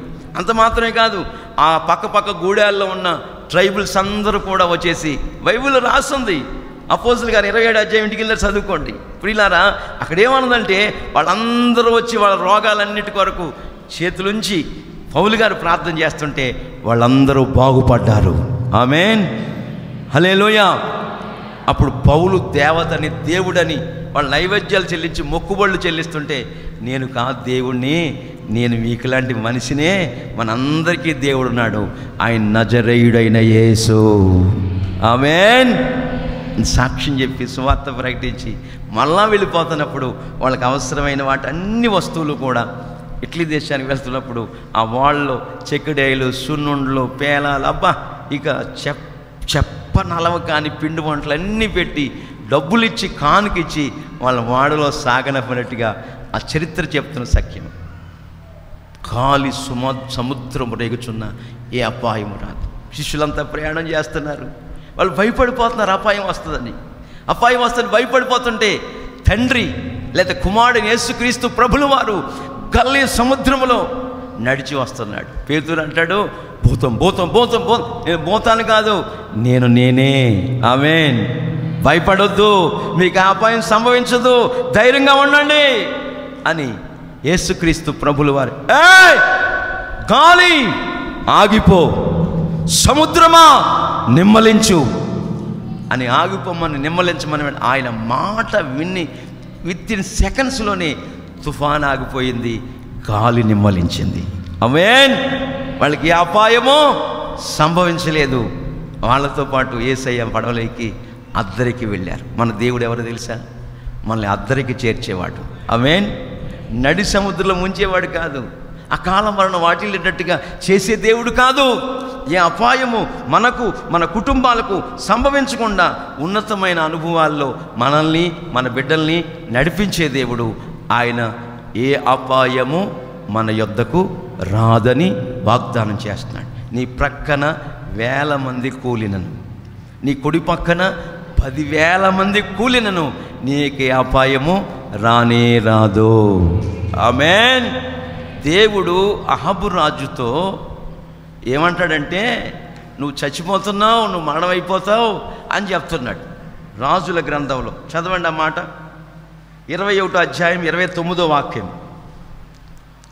రాజుల మొదటి గ్రంథం 21, 29 చదువుదాం. అహాబు రాజు భయపడి వినయముగా ప్రవర్తించుట చూచితివా?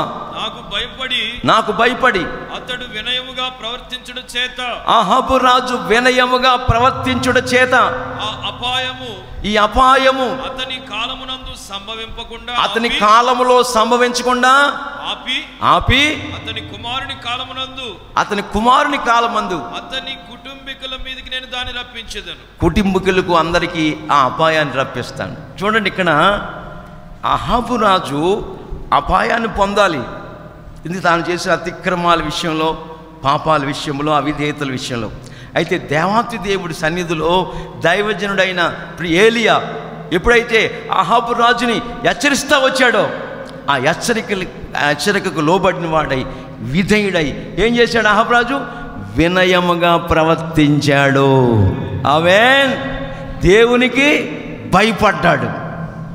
చూసారండి, అతడు వినయముగా ప్రవర్తించిన కారణం చేత, దేవునికి భయపడుచూ ఉండటం కారణం చేత అహాబు రాజు కాలములో రావలసిన అపాయమును, కీడును దేవుడు ఆపేశాడు. చప్పట్ల కొట్టండి గట్టిగా. ఆపేశాడు. ఇంకా ఏం చెప్తున్నాడు? మొత్తం ఆపనరా బాబు, నీ కొడుకు కాలంలో మళ్ళీ అపాయం వస్తుంది, నీ కుటుంబీకులందరికీ అపాయం సంభవిస్తుంది. నువ్వు వినయ భయభక్తులతో నాకు భయపడుతూ వినయంగా ప్రవర్తిస్తూ వచ్చావు కనుక ఈ అపాయము నీ బ్రతుకులో నువ్వు బ్రతికుండగా రానివ్వను. ఆమేన్. ఆయన రానివ్వనంటే రానివ్వడు, అంతే. ఆయన ఎంతటి కార్యమైనా సునాయాసంగా చేస్తాడు. అందుకని మనం ఏం చేయాలి? ఇంతకాలం బ్రతికిన బ్రతుకు విడిచిపెట్టేసి ఈ గడియ నుండి ఏం చేయాలి? వినయముగా ప్రవర్తించటం, దేవునికి భయపడటం మనం ప్రారంభించినంటే మనకు మీదకి వస్తున్న అపాయాలన్నీ కూడా ఆయన కొట్టివేసి, తప్పించి, విడిపించి మన కుటుంబాలకు నెమ్మది దయచేయునుగాక, ఆశీర్వాదము దయచేయునుగాక, ఆరోగ్యం కలుగు చేయునుగాక, అపాయము రాకుండా మన కీడుని మన నుంచి తప్పించునుగాక. ఆమేన్. మనం భయపడవలసిన పని లేదు. మన మీదకు వస్తున్న అపాయాలన్నీ కూడా మన వినయ భయభక్తులతో దేవునికి భయపడుతూ ప్రవర్తిస్తూ ఉంటే అహాబు రాజుకు తప్పించిన దేవుడు మనకు కూడా తప్పించి మనకు నెమ్మదిని, క్షేమాన్ని, కరోనా నుంచి తప్పించునుగాక. ఇప్పటికే తప్పించున్నాడు, ఇంకనూ తప్పించునుగాక. తెలుగు రాష్ట్రాల్లో వైరస్ నిర్మూలమవునుగాక. దేవుడు గొప్ప సంతోషాన్ని మనకు కలుగు చేయబోతున్నాడు. చప్పట్లు కొట్టి ఆనందిద్దాం, సంతోషిద్దాం. విడుదల కలుగు చేయబోతున్నాడు, తప్పించబోతున్నాడు. ఏ అపాయము మన యొద్దకు రాదు. అంతే, ఇక రాదంతే. దేవుడు వాగ్దానపూర్వకంగా చెప్పాడు కనుక ఇక రాదు. మనం భయపడకూడదు. భయపడటం వల్ల మనుష్యులమైన మనకు ఉరి వస్తుందంట. ఏమొస్తుంది? ఉరి. సామెతల్లో రాస్తుంది. భయపడకూడదు. ఎదిగొచ్చిన పిల్ల ఉంది, పిల్లలిద్దరికీ మగపిల్లలు ఎదిగిపోయారు, ఆదాయం లేదు, నేను ఖాళీగా ఉన్నాను. భయపడకూడదు, ధైర్యంగా ఉండాలా. దేవుడు అన్ని కార్యములు మన పక్షాన సఫలపరుస్తాడు. మనం చేయవలసిందల్లా ఏంటంటే ప్రార్థన చేయాలి. మనం చేయవలసిందల్లా ఏంటంటే క్రమమైన పద్ధతిలో నడవాలి. బైబిల్ చెప్తున్నట్టుగా అలా నడుచుకొని మీరు వేసే ప్రతి అడుగు మీరు వెయ్యండి. మీరు నడవలసిన మార్గాల్లో నా యేసయ్య నడిపిస్తాడు. మీకు ప్రయోజనం కలిగేటట్లుగా నా యేసయ్య మీరు నడవలసిన మార్గాల్లో నడిపిస్తాడని యెషయా గ్రంథంలో రాస్తుంది. నిజమండి. ఆయన మనల్ని ఎక్కడికి నడిపించినా మనకు ప్రయోజనమే కలుగుతుంది, నెమ్మది కలుగుతుంది, విశ్రాంతి కలుగుతుంది. ఏ అపాయము మనకు సంభవించకుండా వినయ భయభక్తులతో మనం సాగుతున్నప్పుడు, ప్రియులారా, అపాయకరమైన దినాల్లో మనం ఉన్నాం. మనుషులు స్వార్థప్రియులుగా ఉన్నారు, ధనాపేక్షలుగా ఉన్నారు, బింకములాడేవారుగా ఉన్నారు, సజ్జన ద్వేషులుగా ఉన్నారు, అహంకారులుగా ఉన్నారు, క్రూరులుగా ఉన్నారు, మూర్ఖులుగా ఉన్నారు. దేవుని కంటే ఏంటది? సుఖానుభావమును, దేవుని కంటే సుఖానుభావమును ఎక్కువగా ప్రేమిస్తున్నారు. సుఖపడటం మంచిదే. మంచి మంచం ఉండాలి, పడుకోవాలి, నిద్రపోవాలి, మంచి ఇల్లు, ఇవన్నీ మంచియే. సుఖము భోగాలుగా మార్చుకోకూడదు. సుఖభోగముల యందు వాంచగలిగిన వారు బ్రతికి ఉన్నా చచ్చిన వారు. మోటార్ సైకిల్ ఇచ్చాడండి, మోటార్ సైకిల్ మీద నువ్వు అలా సీసా పట్టుకుపోదు. ఏంటది? సుఖభోగం. నడిచి వెళ్ళొచ్చు కదా దరిద్రుడు. నడవడం పెద్ద నడమంత్రపు సిరి. అట్లాంటి పనులు చేయకూడదు అన్ని రంగాల్లో. ఏమండి? నడచినను ఎగిరినను సంతృప్తి కలిగి ఉండునే, బలహీనతలయందునా అవమానములయందున హల్లెలూయా ప్రైజ్ ది లార్డ్. మళ్ళా పాడుకుందాం ఏమండి. నిజమండి, అసలు ఒక పాటగా పాడుకుంటూ ఏమండి నడిచి వెళ్ళిపోవటం మనం అనుభవపూర్వకంగా ఉండాలా. మనం సైకిల్ తొక్కడం నేర్చుకోవాలా, బైక్ మీద వెళ్ళాలా, కారులో వెళ్ళాలి, ఒక పక్కన ట్రైన్లో వెళ్ళాలా, అవసరమైతే ట్రాక్టర్లో వెళ్ళాలా, అవసరమైతే సిమెంట్ లారీ ఎక్కాలా కుంట జంక్షన్లో. నిజమా అబద్ధమా? నేను అనుభవించి చెప్తున్నాను మీకు. సిమెంట్ లారీ ఇక్కడ దిగితే మొత్తం అంతా సిమెంటే, బట్టల నిండా. ఇంకేం చేస్తాం అర్ధరాత్రి? నిజమండి, అదే నడవటం అంటే, ఎగరటం అంటే. అన్ని కోణాల్లో సంతృప్తి. చప్పట్ల కొట్టాడు గట్టిగా.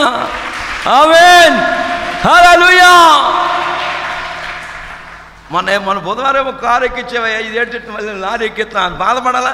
బాధపడకూడదు. ఆమేన్, హల్లెలూయా. ఈరోజు చికెన్ బిర్యానీ పెడతాడు, రేపు వంకాయ పులుసు పెడతాడు, ఇక ఆ 3వ రోజు చింతపండు రసం ఉంటుంది. బాధపడకూడదు, బాధపడకూడదు, సంతృప్తి కలిగి ఉండాలి. హల్లెలూయా. నా యేసయ్యలో మీరు ఆనందించాలి. Rejoice in the lord. ప్రభువునందు ఆనందించాలి మనం, అంతే.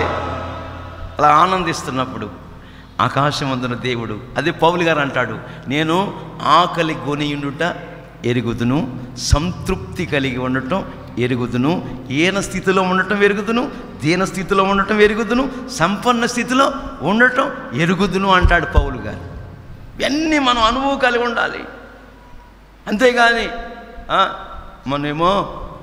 మొన్న ఆదివారం పాయాసం పెట్టి ఆయాసం వచ్చే వరకు, ఇప్పుడు మంచిలు కూడా ఇవ్వట్లేదేంటి? ఎవడంతే, అంత మాత్రం దేవుడు లేడు అనకూడదు. నువ్వు కష్టమైన, నష్టమైన, ఇరుకులైన, ఇబ్బందులైన, ఉన్నవైనను రాబోవైనను క్రీస్తు ప్రేమ నుండి, మరణమైన, జీవమైన, హింసలైన, శ్రమలైన క్రీస్తు ప్రేమ నుండి మనం ఎడబాపనేరవు, ఎడబాపకూడదు. ఆయన ప్రేమను మనం పొందాలి. ఆయన ఏ అపాయము మనకు రాకుండా, సంభవించకుండా, ఏ కష్టం, నష్టం మనకు వాటిల్లకుండా మనం నడిపించే దేవుడు మనం ఆరాధించుకుంటున్న ప్రభు అయిన యేసుక్రీస్తు వారు. నీ పక్కన 1000 మంది కూలినను, నీ కుడి పక్కన 10,000 మంది కూలినను అపాయమేమీ రాదు. ఏ అపాయము రాదు, రాదు, రాదు. నమ్మిన వారి చేతులెత్తి హల్లెలూయా చెప్పండి. హల్లెలూయా. ఇంకొక మాట చదవండి, ముగించుకుందాం. 121వ కీర్తన 7-8 వాక్యాలు చదువుదాం. 121, 7-8 వాక్యాలు.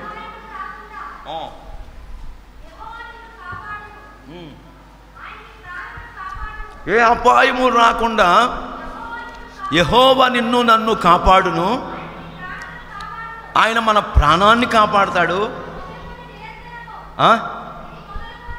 ఇది మొదలుకొని నిరంతరము నీ రాకపోకలయందు యెహోవా మనల్ని కాపాడునుగాక. ఆమేన్. ఏ అపాయము రాకుండా యెహోవా నిన్ను కాపాడుతాడు, నీ ప్రాణాన్ని కాపాడుతాడు. ఆమేన్, హల్లెలూయా. ఏ బలహీనత రాకుండా ఆయన నిరంతరము కాపాడుతాడు. ఆయన మన రాక పోకలయందు కాపాడుతాడు. ఇప్పుడు రాకంటే తల్లి గర్భములో నుండి ఈ లోకంలోకి వచ్చాం. రాక ఇప్పుడు మళ్ళా పోవాలా? ఎక్కడికి పోవాలి? తండ్రి రాజ్యానికి పోవాలి. హల్లెలూయా. అక్కడ ఉన్న మాట ఏంటంటే, నీ రాక పోకలయందు నిన్ను కాపాడుతాడు. ఆమేన్, హల్లెలూయా. మనం వచ్చేసాం, తల్లి గర్భంలోంచి ఈ లోకంలోకి వచ్చాం. నాండి, నాకు ఒక హాఫ్ సెంచరీ అయిపోయింది, మీకు 50 రావచ్చు, 60 రావచ్చు, మన స్టెమ్లిన్ గారికి 59, 58 రావచ్చు. ఇక మొత్తం అందరూ వచ్చేసి ఉన్నాం. ఇప్పుడు మళ్ళా పోవాలా? రాక పోక. పోకడంటే ప్రభు రాకడాగమనం. ఆమేన్. ప్రభు రాకడాగమనానికి మనం సిద్ధపడాలి. రాక పోకల యందు ఆయన ఏ అపాయము రాకుండా కాపాడుతాడు. ఎలీషా పోయే దినాలు సమీపించినాయి. ఏలియా గారు, ఎలీషా గురువు గారు ఏలియా గారు ప్రభు రాకడాగా మనం ఎత్తబడే దినాలు, పరలోకానికి పరదేశికి వెళ్ళిపోయే దినాలు సమీపించినాయి. అప్పుడు ఏలియా గారు వెళ్ళిపోవటానికి పరలోకమందున దేవుడు అగ్ని రథములను, అగ్ని గుర్రాల్ని పంపించాడు. అగ్ని రథాన్ని, అగ్ని గుర్రాలని ఏ గుర్రాలు? బక్క చిక్కిపోయిన గుర్రాలా? గుర్ర బండి కడతారు జట్కా బళ్ళకి. పూర్వకాలం 40 ఏళ్ల క్రితం గుర్రబళ్ళు తిరుగుతూ ఉండే ఒంగోలులో, మా ఏరియాలో గుర్రబళ్ళు. దానికి ఒక గుర్రం కడతాడు సాహెబ్ గారు. అది ఎప్పుడు చచ్చిపోద్దా ఉంటుంది అది. ఎందుకంటే దానికి తిండి పెట్టడాడు. బండి కడతానే ఉంటే సరైన తిండి పెట్టడు. 1000 రూపాయలు సంపాదిస్తాడు సాయంత్రానికి ఆ బండి యజమాని. దానికి సమృద్ధిగా తిండి పెట్టడు. అది ఉసూరుమంట. ఎప్పుడు అయిపోతుంది సాయంత్రం, ఎప్పుడు తీసుకెళ్తాడు. అంత గడ్డి పెడతాడు, అంత ఉలవ పిండి పెడతాడు, శనగపిండి పెడతాడు. ఇంత తూకం. ఆ గుర్రం కాదు ఇది, అగ్ని గుర్రాలు. చప్పట్ల కొట్టండి గట్టిగా. అగ్ని గుర్రాలు, అగ్ని రథం అని బైబిల్లో మెన్షన్ చేయబడింది. ఆ వాక్య భాగంలో లిఖించబడి ఉంది. ఎందుకు అగ్నిరథాన్ని అగ్నిగుర్రం పంపించాడు దేవుడు?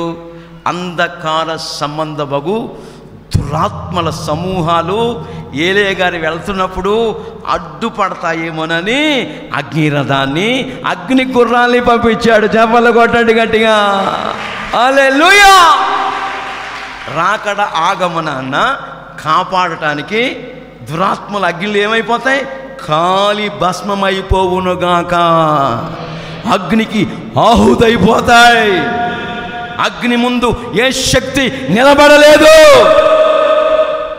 మన దేవుడు ఎవరు తెలుసా? అగ్ని నేత్రములు కలిగిన వాడు.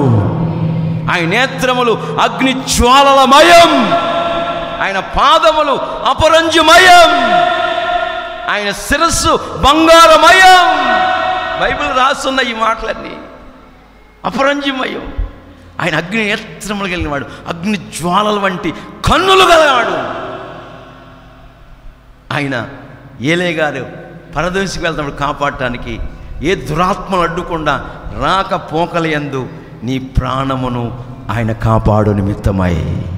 హల్లెలూయా. కాపాడు నిమిత్తమై. ఏ అపాయము నీకు కానీ నీ ప్రాణానికి కానీ రాకుండా ఎప్పుడు నిరంతరం ఇలా చదవాలి మీరు బైబిల్. ఎంతకాలం? క్రిస్మస్ పండుగ వరకా, ఇల్లు కట్టేవరకా, పిల్లలు పుట్టేవరకా, నిరంతరం. ఆమేన్. ప్రభు వచ్చే వరకు, మనం ఈ లోకం విడిచేటంత వరకు నిరంతరం ఆయన మన రాకపోకల యందు కాపాడుతాడు. పరలోకానికి వెళ్ళటానికి మనకు మార్గాన్ని సరళం చేస్తాడు. ఎప్పుడంటే నువ్వు ఈ ఉన్నత ఉపదేశ క్రమాల్లో, ఆది అపోస్తుల అనుభవాల్లో నువ్వు కొనసాగుతున్నప్పుడు, దేవుడు చెప్తున్న క్రమాల్లో నువ్వు నడవాలి. చదువు లేని వాళ్ళు నడవట్లేదంటే విధాయకమే, వాళ్ళకి అర్థం కాదు. జాన్సన్, చదువు లేని వాళ్ళు నడవట్లేదు, విధాయకమే, వాళ్ళకి అర్థం కాదు. మరి నువ్వు చదువుకున్నావు కదా, డిగ్రీ చదివావు కదా, నీకు అర్థం కాదా? నీ మొండుతనమా, నీ అహంభావమా? ఇప్పటికైనా కళ్ళు తెరువు సహోదరి, కళ్ళు తెరువు సహోదరుడా. ఆజ్ఞల మార్గాన్ని పరిగెత్తు.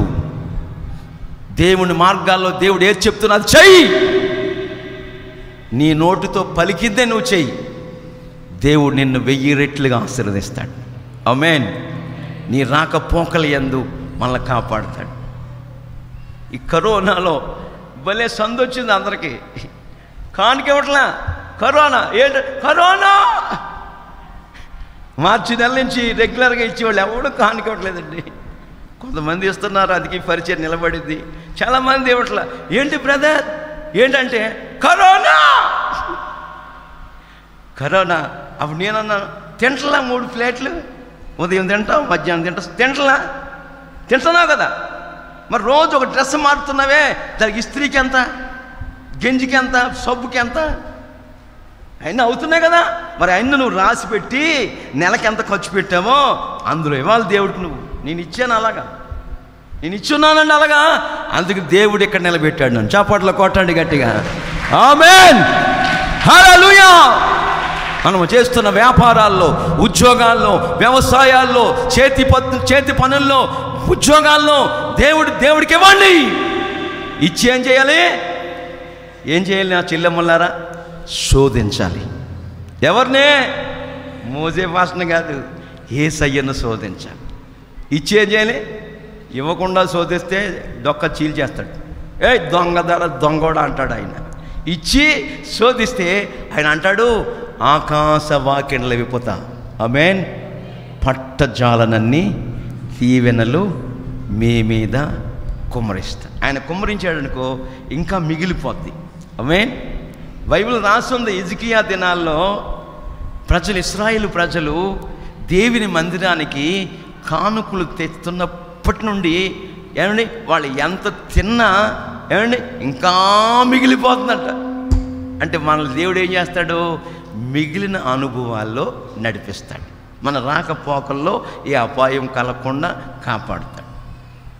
అపాయం వస్తే ఒక మాట, అపాయం తప్పిపోయిన తర్వాత దేవుడు లేడు, జీవుడు లేడు, బైబిల్ లేదు, ఇలాగే చెప్తారులే.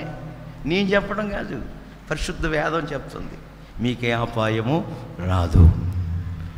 మీ పక్కన 1000 మంది కూలినా, మీ కుడి పక్కన 10,000 మంది కూలినను అపాయం మీ వద్దకు రాదు. నా దేవుడు మనలందరినీ కాపాడునుగాక. అందరూ తల వంచండి, కండ్లు మూయండి, ప్రార్థన చేసుకుందాం.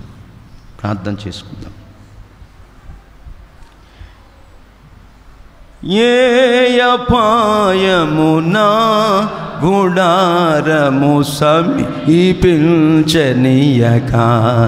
నా మార్గములన్నిటిలో నీవే నా ఆశ్రయమైనందునా, నా మార్గములన్నిటిలో నీవే నా ఆశ్రయమైనందునా కృప. అందరూ పాడాలి. నీలో నా కృపామయుడా, నీలో నా నివసింపజేసి నందునా, ఇవిగో నా స్తుతుల సింహాసనం, నీలో నివసింపజేసి నందునా, ఇవిగో నా స్తుతుల సింహాసనం. ఆనందమే పరమానందమే, ఆశ్రయపురమైన యేసయ్యా నీలో. ఆనందమే పరమానందమే, ఆశ్రయపురమైన యేసయ్యా నీలో. ఆపత్కాలములన్నిటిలో ఆదరించిన అక్షయుడా నీకే స్తోత్రములు. ఆపత్కాలములన్నిటిలో ఆదరించిన అక్షయుడా నీకే స్తోత్రము. ఆనందమే పరమానందమే, ఆశ్రయపురమైన యేసయ్యా నీలో. నా శత్రువుల ఎదుటే నీవు నాకు విందును సిద్ధము చేసావు. నా శత్రువుల ఎదుటే నాకు విందును సిద్ధము చేసావు. నీతో నేను నీ మందిరములో నివాసము చేసిన చిరకాలము. ఆమేన్. నీతో నేను నీ మందిరములో నివాసము చేసిన చిరకాలము. ఆనందమే పరమానందమే, ఆశ్రయపురమైన యేసయ్యా నీలో. ఆనందమే పరమానందమే, ఆశ్రయపురమైన యేసయ్యా నీలో. ఆపత్కాలములలో అపాయము రాకుండా మన దేవుడు కాపాడునుగాక. నీ రాకపోకలయందు ఆయన కాపాడునుగాక.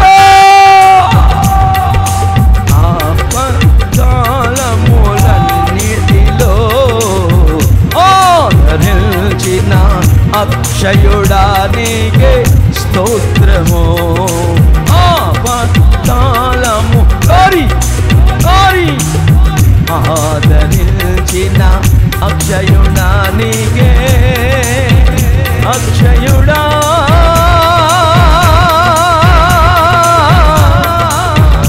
అక్షయుడా ఆపత్కాలములన్నిటిలో ఆదరించిన అక్షయుడా. రబాలారా ఇరికారావా శవాలవాల ఆపత్కాలములన్నిటిలో ఆదరించిన అక్షయుడా నీకే స్తోత్రము, స్తోత్రము, స్తోత్రము నీకే.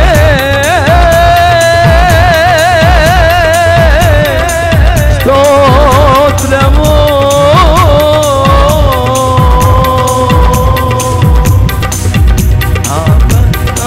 ఆపత్కాలములన్నిటిలో ఆదరించిన ఆదరించిన ఆదరించిన అక్షయుడా నీకే స్తోత్రము, స్తోత్రము, స్తోత్రము, స్తోత్రము నీకే, స్తోత్రము, స్తోత్రము, స్తోత్రము నా యేసయ్యా నీకే స్తోత్రము.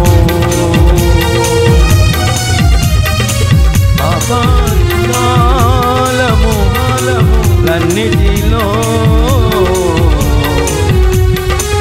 ఆదరించిన అక్షయుడా నీకే స్తోత్రము. ఆమేన్, ఆమేన్. అపాయము రాకుండా నీ పక్కన 1000 మంది కూలినను, నీ కుడి పక్కన 10,000 మంది కూలినను నువ్వు భయపడవద్దు సహోదరుడా, భయపడవద్దు సహోదరి, సహోదరి. ఏ అపాయము నీ యొద్దకు రాదు. నీవు నాయందు వినయ భయభక్తి కలిగి ఉన్నావు గనుక నీకు అపాయం రాదు.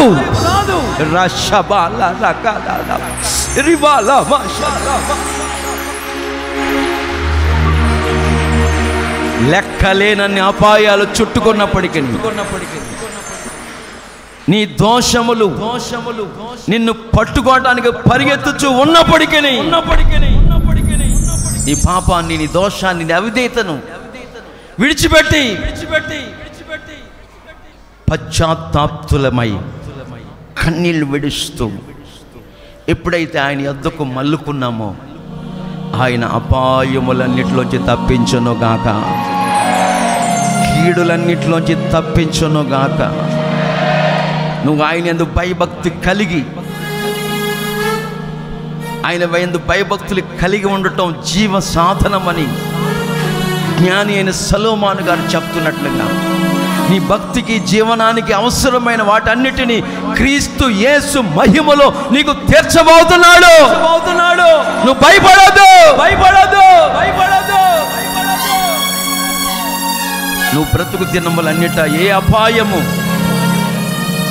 నీకు నాకు కలగకుండా ఆయన కాపాడుతాడు. పగలు ఎండ దెబ్బ అయినా, రాత్రి ఎన్నుల దెబ్బ అయినా, ఆపత్కాలములన్నిటిలో ప్రతి అపాయంలోంచి తప్పించి, విడిపించి, కాపాడి సంరక్షించే దేవుడు నేను ప్రకటిస్తున్న నజరేయుడైన యేసు. ఈ పునరుద్ధానపు ఆరాధనలో ఆయన మనందరితో మాట్లాడాడు. తుఫాను మధ్యలో చిక్కుకుపోయిన పౌలు గారిని, ఖైదీలందరినీ కూడా ఈ అపాయము రాకుండా కాపాడిన దేవుడు మనం ఆరాధించుకుంటున్న ప్రభు అయిన యేసు. దేవుని యొద్ద నుంచి వచ్చిన దేవదూతల్ని సొదొమ గొమొర్రా పట్టణస్థులు వాళ్ళని బయటికి తీసుకురా, మేము పాడు చేయాలి, వాళ్ళు చెరపాలి, అని లోతుతో అంటుంటే, లోతును తన కుటుంబాన్ని ఏ అపాయము రాకుండా కాపాడిన దేవుడు నా దేవుడు. ఆయన పేరు నజరేయుడైన యేసు. ఏ అపాయము రాకుండా కాపాడుతాడు. ఇక నువ్వు దిగులు పడొద్దు, వేదన పడొద్దు, ధైర్యముగా విశ్వాసంతో ముందుకు సాగిపో. ఆయన నిన్ను కాపాడుతాడు, నీ ప్రాణాన్ని కాపాడుతాడు. ఇది మొదలుకొని నిరంతరము మన రాక పోకల యందు కాపాడుతాడు. మనం వచ్చినప్పుడు ఎంతకాలం కాపాడాడు, ఇక వెళ్ళబోతున్నాం. ప్రభు రాకడ సమీపంగా ఉంది. ఆయన రాకడ ఆగమనానికి సజీవుల గుంపులో ఉంచి, ఎత్తబడే గుంపులో ఉంచి, మళ్ళీ ఉన్నపాటుని రెప్పపాటున తీసుకువెళ్ళిపోయే ఆ రాక సమీపంగా ఉంది. అప్పటి వరకు మనల్ని కాపాడుతాడు ఆయన. అప్పటి వరకు ఏ అపాయము సంభవించకుండా కాపాడుతాడని వాగ్దానం చేసిన దేవుడు కాపాడుతాడు. అయ్యా, నన్ను, నా కుటుంబాన్ని, నా బిడ్డల్ని ఏ కీడు అపాయాలు రాకుండా కాపాడండి అయ్యా. ఏ దిగులు, ఏ విచారం నన్ను ముట్టకుండా కాపాడండి ప్రభు అని అందరూ ప్రార్థన చేసుకోండి. మీకోసం నేను ప్రార్థన చేయబోతున్నాను.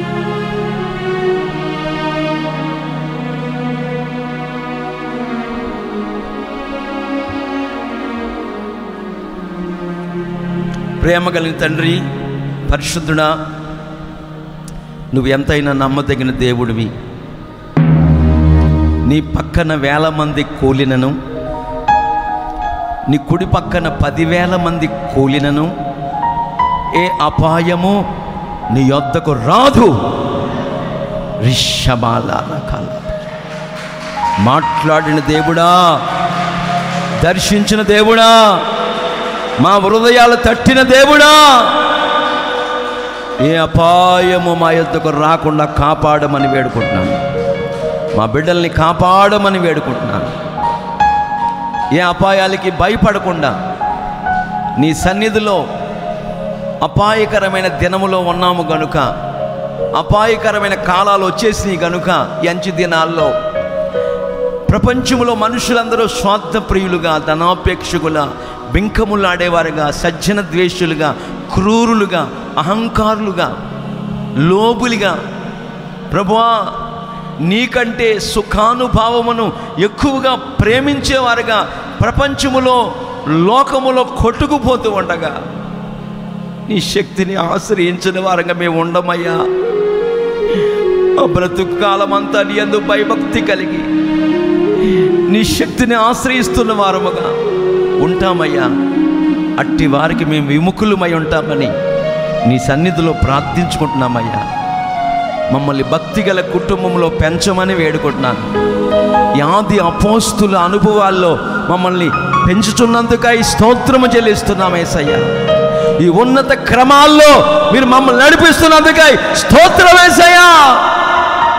ఏ అపాయాలు, కీడు సంభవించకుండా మీరు అక్కడ ఆగమనానికి సిద్ధపరచమని, వచ్చిన కుటుంబాలన్నిటిని ఆశీర్వదించమని, ఏ తెగులు, ఏ అపాయాలు మాకు సంభవించకుండా మీరు మా రాకపోకలేందుకు కాపాడుచున్నందుకు వందనాలు, స్తోత్రాలు, స్తుతులు చెల్లిస్తూ ఈ ఆరాధన ప్రారంభం నుండి ఇప్పటి వరకు మీరు అద్భుతంగా జరిగించినందుకు మీకు వందనాలు చెల్లిస్తూ యేసు నామములో అడుగుచున్నాము తండ్రి.